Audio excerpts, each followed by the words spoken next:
reportaje a través de la investigación de la información, del registro, de la organización y la estructuración de ideas, tomando en cuenta el tema, la estructura, la intención, la audiencia y el orden lógico de las ideas. Además, te estamos preparando para utilizar las referencias bibliográficas para dar cuenta de las fuentes consultadas. Ten presente que para la organización de lo estudiado en nuestra memoria y la autoevaluación de lo aprendido, debemos tener en cuenta varios aspectos, como son la coevaluación y la heteroevaluación. Sin embargo, la autoevaluación tiene su plato aparte, ya que en este momento que estamos viviendo se hace imprescindible, así como lo escucha, imprescindible que tengamos disposición, entusiasmo e interés y nos apropiemos de los conocimientos que nos permitirán ser competentes. Refresquemos los puntos más relevantes trabajados durante esta semana.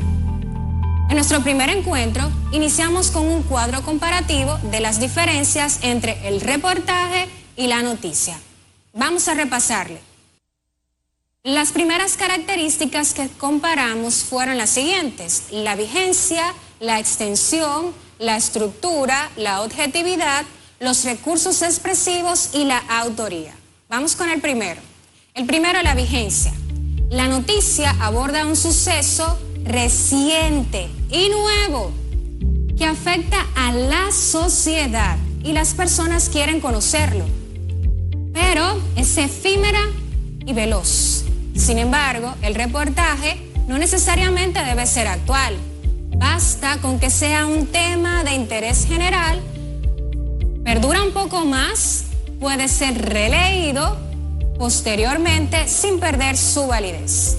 En cuanto a la extensión, la noticia se caracteriza por ser breve y concisa. En el caso del reportaje, disponemos de espacio y de tiempo según consideremos. La estructura de la noticia, como recordamos, es de una pirámide invertida. Tiene un título, un lead o entradilla y un cuerpo de la noticia. En el caso del reportaje, tenemos un titular que tiene varios aspectos, un párrafo inicial o de entrada, un cuerpo del reportaje, un párrafo final. Aunque tenemos una estructura, en el reportaje podemos ser un poco más flexibles. La noticia se caracteriza por tener una escritura puntual y desprovista de matices. Por lo tanto, es objetiva. En el reportaje es posible hallar puntos de vista, especulaciones y reflexiones, pero requiere de mucha investigación. Es decir, es subjetiva, pero siempre siendo veraces. En la noticia podemos acompañar nuestro texto de imágenes, de fotografías. Por lo general, siempre de manera plana, sencilla y directa. Sin embargo, en el reportaje puedes echar mano a todos los recursos habidos y por haber, siempre y cuando tú señales cómo estudiamos el autor de esa información. Podemos agregarle videos, imágenes, entre otras cosas. La noticia no suele firmarse ni pertenecer a un autor, sino ser producto de una sala de redacciones que la elabora en conjunto.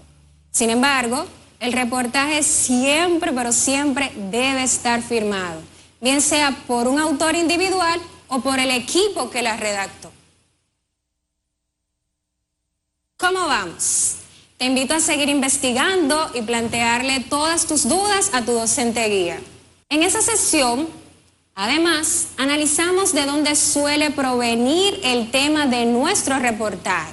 Catalina Mujica Vicuña, chilena, nos dice que el tema suele provenir ¿de qué? De la lectura de periódicos, de lectura de libros testimoniales, científicos, técnicos, literarios, los temas del momento, conversaciones informales, de la observación directa del reportero y de la observación del calendario. En nuestro país tenemos la dicha y el privilegio de tener reporteros y programas de investigación que realizan reportajes sobre temáticas tales como del medio ambiente, la salud, como la pandemia actual, la cultura, entre otros. Y con ellos han logrado que se solucionen muchas de esas problemáticas. Hablamos además en esa sesión sobre las técnicas y las estrategias que pueden utilizarse, ya sea el reportero o nosotros, para la elaboración de nuestro reportaje. Las posibles fuentes de inspiración para la escogencia del tema, según Vicuña, son la observación, la descripción, investigación, entrevistas, testimonios, mapas, así como encuestas o el muestreo estadístico. En esa primera clase de la semana, además, conocimos los pasos a seguir para la elaboración de nuestro reportaje. Algunos de ellos son seleccionar un tema que dijimos que debe ser de interés para todos y que debe ser actual en esta ocasión, que debemos realizar un esbozo de nuestro reportaje, además que se debe investigar el tema. ¿Lo escucharon bien? Investigar, siendo este uno de los puntos más importantes. Así también hay que cumplir con las características de objetividad, claridad y precisión. Puntualizamos que es ideal colocar un título sugerente, corto, pero llamativo. Que la entradilla debe ser interesante y debe suscitar la curiosidad. Que el cuerpo no tiene que seguir la estructura de pirámide invertida y que debemos insertar imágenes, pero siempre respetando el derecho de autor. Aclaramos que necesitas finalizar con un párrafo en el que vas a exponer las conclusiones a las que llegaste con tu reportaje y, si lo consideras, puedes hacer un llamado a la reflexión de tu público. Para terminar, después de redactar tu reportaje, debes tomar muy en cuenta las convenciones de la escritura, verificando el léxico, la ortografía y la gramática. Iniciamos con nuestro objeto de trabajo del día, en nuestro segundo encuentro. Los estilos bibliográficos, que son las diferentes normas o directrices ampliamente difundidas a través de libros de estilos de referencias bibliográficas. Observamos y escuchamos una cápsula donde conocimos algunos de los estilos bibliográficos más utilizados. Algunos de ellos son la ACS, de la American Chemical Society, AIP, de la American Institute of Physics, AMS, de la American Mathematical Society, Harvard, de la Harvard Business School, UNE, que es una norma española, Chicago, de la Chicago Manual of Style, la MLA, de la Modern Language Association, así como también Vancouver, APA, de la American Psychological Association, y el estilo propio para trabajos de fin de grado o TFG o para trabajos de fin de maestría o TFM. Puntualizamos que utilizaríamos la 6ª edición del estilo bibliográfico APA de la Asociación Americana de Psicología, por ser la más frecuentemente utilizada. Trabajamos además con el concepto de referencia bibliográfica, que es el conjunto de elementos suficientemente detallados para identificar la fuente de la cual se extrae la información. Señalamos que las referencias pueden contar con elementos que son esenciales o básicos, además de los complementarios. Los esenciales son aquellos sin los cuales no se podría identificar un documento, como son el autor, el título y el pie de imprenta. Los elementos complementarios son datos útiles que se agregan a los esenciales. Por ejemplo, los números de páginas y si existe el nombre del traductor, el tomo, el prologuista, entre otros. Ahora bien, ¿recuerdas qué es citar? Recordemos que según Santana, en el año 2013, citar es la manera correcta de dar crédito a los autores de los cuales se ha utilizado algún fragmento de su escrito. Se obtiene una idea, una definición o una teoría. Permite al lector conocer la información para recuperar el recurso de la referencia bibliográfica en la biblioteca. No citar es tomar una información que no nos pertenece. Hay dos tipos de citas, las citas directas y las indirectas.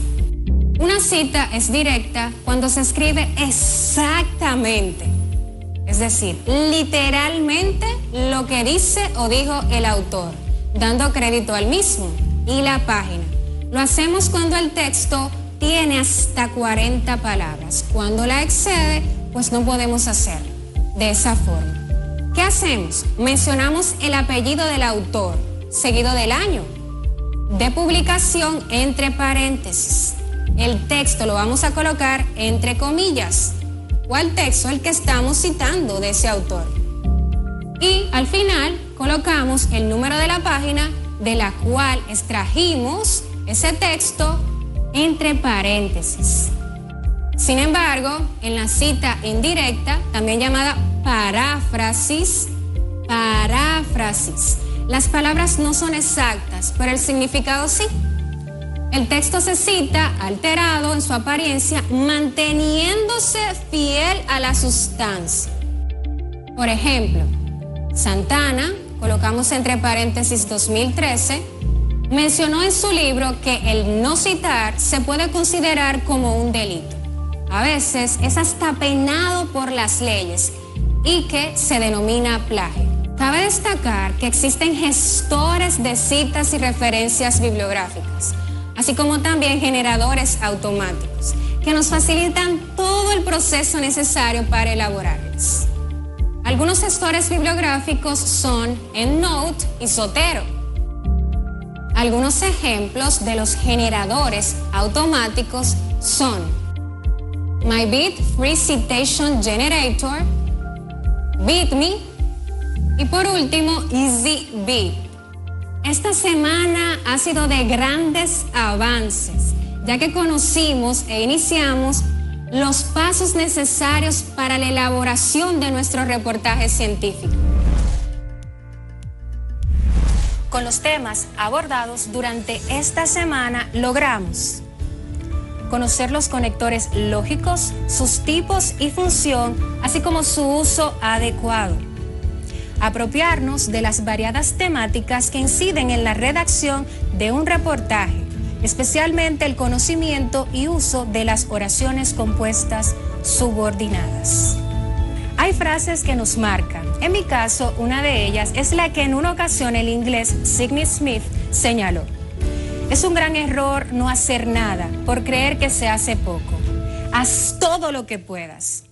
De hecho, en las actuales circunstancias se hace imprescindible que tengamos disposición, entusiasmo e interés y nos apropiemos de los conocimientos que nos permitirán ser competentes, dando ese primer paso que te llevará a alcanzar cualquier meta que te propongas.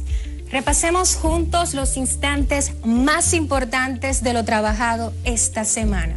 En nuestro primer encuentro iniciamos con una introducción diferente a las acostumbradas, pues las palabras que utilizamos sirvieron para introducir nuestro tema del día, los conectores lógicos. ¿Qué son conectores lógicos? ¿Y qué funciones desempeñan en los textos? Pues bien, los conectores lógicos son una palabra, palabras o expresiones que sirven para unir, enlazar frases, oraciones, ideas e incluso párrafos entre sí. Permiten fluidez para dar coherencia al texto. Los conectores entonces favorecen la lectura y la comprensión de los textos. Cuando construimos un texto, es necesario que pongamos de manifiesto las relaciones lógicas que unen las distintas ideas para que nuestro interlocutor pueda interpretarlo correctamente. Para ello, utilizamos los conectores lógicos. Una idea nueva puede añadirse para, por ejemplo, complementar, contradecir o reforzar otra anterior. Por tanto, si hacemos un uso adecuado de los conectores, tendremos un texto coherente, lo cual apoyará su claridad, precisión y facilitará la comprensión. Además, nos dicen si estamos en el inicio del texto cuando utilizamos el principio, si estamos en el desarrollo, en el caso de que utilicemos desde luego, o el final del mismo cuando utilizamos la expresión en conclusión. Se reconocen porque regularmente llevan una coma que los separa de la oración. Cuando están en medio de la oración, llevan una coma al principio y una coma al final. Por ejemplo, escuchemos y observemos. Creo que comeré aguacates. Desde luego, dejaré una tajadita a mi hermano. Hay varias propuestas para clasificar los conectores. Repasemos una de ellas, que es la que nos habla de la cantidad de palabras que forman los conectores. En este caso vamos a tener conectores simples y conectores compuestos. En el caso de los simples hablamos de conectores que están compuestos por una sola palabra. Es el caso de y ni. En el caso de los compuestos, esos están formados por dos o más palabras. Tal es el caso de en realidad, por consiguiente, entre otros. Luego de conocer esta clasificación de los conectores y sus usos, realizamos una clasificación de ellos en simples o compuestos. Los simples fueron, finalmente, y, además, y así. Los compuestos fueron, de todos modos, sin embargo, no obstante, por el contrario, en cambio, de manera que, es decir, y finalmente, para resumir. Siguiendo este orden, recuerden que también analizamos la clasificación de los conectores de otra manera, en lógicos y estructurales. Los conectores lógicos son los que utilizamos para enlazar ideas estableciendo relaciones lógicas entre estas. Estos pueden ser de adición, matiz, excepción, condición, concesión, consecuencia, explicación o aclaración, comparación, temporalidad, intención, adversativos y contraargumentativos. Los conectores estructurales son los que son utilizados para explicitar la estructura o jerarquía de la información en un texto. Pueden ser de organización, de síntesis o recapitulación y de énfasis. Finalmente, identificamos conectores en el texto de las páginas 87, 88 y 89 de nuestro cuadernillo. Los conectores van a fungir, es decir, van a desempeñar la función de servir como enlace en las oraciones compuestas. Pero, ¿qué son las oraciones compuestas? ¿Cómo identificamos una oración compuesta? ¿Cuáles son sus tipos? Dar respuesta a estas interrogantes y reforzar algunos de los pasos del reportaje fue nuestro objeto de trabajo del segundo encuentro de esta semana. ¿Cómo vamos? Te invito a seguir investigando y a enviarle tus dudas a tu docente guía. Luego de repasar los conectores, recordemos que establecimos que las oraciones compuestas son aquellas que tienen más de un verbo conjugado. Vimos el ejemplo siguiente. Cristal cocina y ellos lavan los platos. En este caso, cocina y lavan son los dos verbos conjugados. Estas oraciones se identifican cuando tienen dos o más proposiciones.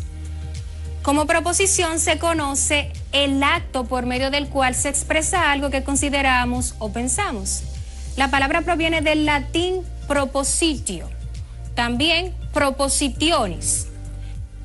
Proposición en gramática es la oración que se une mediante coordinación o subordinación a otra u otras proposiciones para formar una oración compuesta. Por ejemplo, la oración compuesta siguiente: no iré aunque me lo pidas. Esta está formada por dos proposiciones. Las oraciones compuestas, también llamadas complejas, se clasifican en tres tipos: coordinadas, subordinadas y yuxtapuestas. Las oraciones compuestas coordinadas, ¿escucharon? Coordinadas, unen dos o más proposiciones independientes por medio de conjunciones y se clasifican según el nexo coordinante que se utilice. ¿En qué? Copulativas, disyuntivas, adversativas y distributivas. Por ejemplo, la clase de lengua española se transmite martes y jueves y su resumen se difunde todos los viernes. En este caso, esta oración es copulativa. Las oraciones yuxtapuestas separan las proposiciones independientes entre sí mediante el uso de signos de puntuación, como son la coma, los dos puntos o el punto y coma. Por ejemplo, los estudiantes de quinto grado elaboran un reportaje, lo presentan a su profesor guía para ser evaluados. Luego lo publican en su aula virtual. También están las subordinadas, en las que pondremos atención especial ya que juegan un papel muy importante en el reportaje final. Las oraciones subordinadas son aquellas que dependen una de otra en un mismo enunciado. Es decir, hay una oración principal y otra que depende de esa. Por ejemplo, la camisa que me regalaste me queda pequeña, siendo que el subordinante en esta oración. Existen tres tipos de oraciones subordinadas. Escuchaste bien, tres tipos, las cuales son subordinadas sustantivas, adjetivas y adverbiales. Y desglosamos las sustantivas y las adjetivas. Las subordinadas sustantivas son proposiciones o ideas que funcionan como sustantivos dentro de una oración. ¿Entendieron? Sé que sí. Continuemos. Las subordinadas adjetivas son equivalentes a un adjetivo y sirven como complemento de un núcleo nominal. Inician generalmente por un que relativo que se refiere a una palabra antecedente. Por ejemplo, que las oraciones subordinadas adjetivas se subclasifican para explicar la oración principal. La oración principal es aquella idea de la cual dependen las demás oraciones o ideas. En fin, este tipo de oraciones dentro del reportaje te permiten explicar o brindar esas informaciones respecto al caso o la persona que se realice el reportaje. Por ejemplo, Jean-Louis, quien desde pequeño mostró aptitudes para la pintura, presentó su primera exposición en una galería.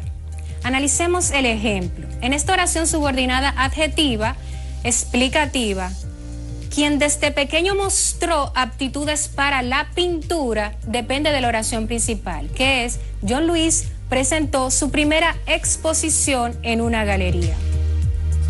Siguiendo el orden de las clases desarrolladas, repasamos la función del reportaje, que es informar acerca de noticias o sucesos.